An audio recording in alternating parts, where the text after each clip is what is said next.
श्री सुखदेव महामुनि राजा परीक्षित जी भगवान महाराज, सुंदर सा ये प्रसंग।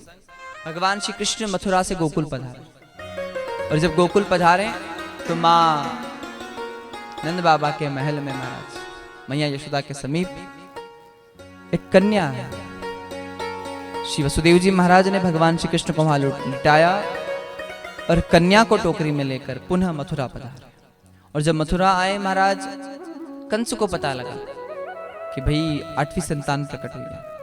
कंस दौड़ता हुआ कारागार में आया। अब ध्यान देना, अब जब कंस आया तो कंस ने देखा कन्या है। वसुदेव जी ने कहा ये कन्या है, इसका सम्मान, इसे छोड़ दो महाराज जने, इस पर तो कृपा। कंस को कन्या पर दया नहीं आई और कंस ने उस कन्या को उठाया और उसका वध करने के लिए महाराज जैसे ही हाथों में उठाया, वो तो योग माया थी और वो योग माया माया स्वरूप प्रकट हो जाती है और कह जाती है तू मेरा क्या वध करेगा, तेरा वध करने के लिए तो परमात्मा प्रकट हो चुका है महाराज। ये नवरात्रि का पर्व चल रहा है, नवरात्रि का पक्ष है, बड़ा सुंदर सा महाराज मां अंबा की आराधना करते हैं।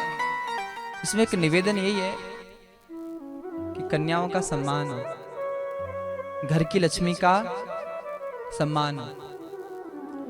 और जिस घर में घर की लक्ष्मी का सम्मान नहीं है, जिस घर में बेटियों का सम्मान नहीं है, कितनी माता जी की पूजा कर लो, माता जी कभी प्रसन्न होने वाली नहीं है। घर में बहन बेटी का सम्मान होना चाहिए महाराज।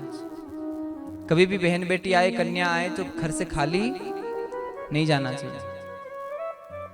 सच्ची महाराज, बेटियों का भाव होता है, पर वो सब तो ठीक है, बहन बेटी घर में आए तो उल्टी चौकीदारी बढ़ जाए हैं? जो बहन बेटी महाराज, जो बेटे से माँ कहती कि जा पढ़ाई कर ले, तो वो माँ अपने बेटे से कहती जा थारा दादी का कमरा मेरी जे। क्यों? बोले तेरी दादी तेरी भाजी को कुछ दे ही नहीं दे, अरे भाई हुई है।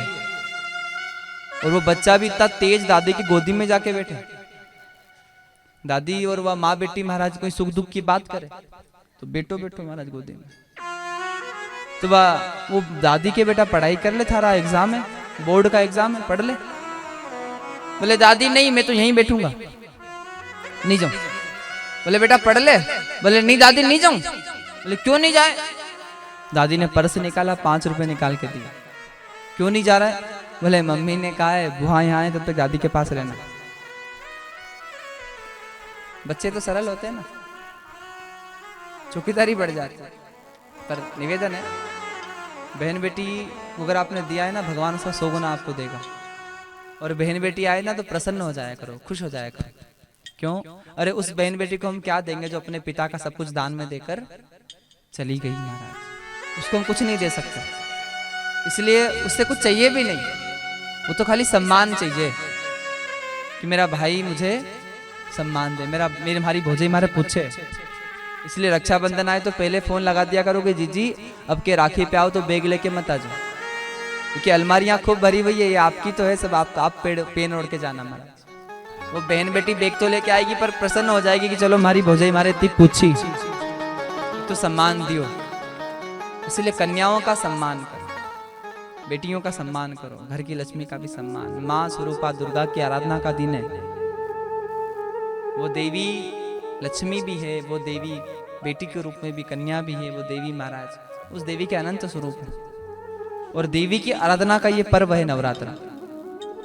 क्योंकि मंदिर में जोत जलाओ और घर की लक्ष्मी को सम्मान नहीं, घर की बहन बेटी को सम्मान नहीं, घर की कन्या को सम्मान नहीं, तो व्यर्थ है हमारा दीपक जलाना। भक्त और भगवान की तो यहाँ बड़ा सुंदर सा, और घर की लक्ष्मी का भी सम्मान होना चाहिए। कभी अपशब्द या बुरा शब्द घर की लक्ष्मी को नहीं बोलना चाहिए। बोलना चाहिए क्या? जो लोग चाहते हैं कि मेरे यहाँ खूब लक्ष्मी का वास रहे, मेरे यहाँ खूब लक्ष्मी की बरकत रहे, मेरे यहाँ चिरकालीन लक्ष्मी का वास हो, तो बस घर की लक्ष्मी का भी सम्मान करो। आज एक एक हार ले जा, जो यजमान सारा परिवार वाला ढेर हार आ गया यहाँ खूब सारा, एक एक हार ले जाने, 2-2 अगरबत्ती तो देवी महाराज से लक्ष्मी जी खुश। ऐसा नहीं है कि अब हार चढ़ाओ या अगरबत्ती लगाओ, पर कम से कम सम्मान तो करो महाराज, सम्मान होना चाहिए। तो यहाँ कंस आया, कंस ने कन्या का वध करने का प्रयास किया। और आज भी आप देखते ही हैं महाराज, बेटी को जन्म ही नहीं हुआ तो पहले ही महाराज बेटी रे वध कर देते महाराज, मार देते। तो वो तो कंस से भी बड़ा राक्षस है, वो तो कंस के हाथ से तो निकल गई, कंस तो वध नहीं कर पाया। पर कई सारे लोग तो महाराज गर्भ में ही भ्रूण हत्या, बेटी का वध करवा देते हैं। तो वो तो कंस से भी बड़े राक्षस हैं। तो यहाँ श्रीमद् भागवत कथा कह रही है, कंस के हाथों से वो योग माया चली गई और योग माया कह गई तू मेरा क्या वध करेगा, तेरा वध करने के लिए परमात्मा प्रकट हो चुके हैं।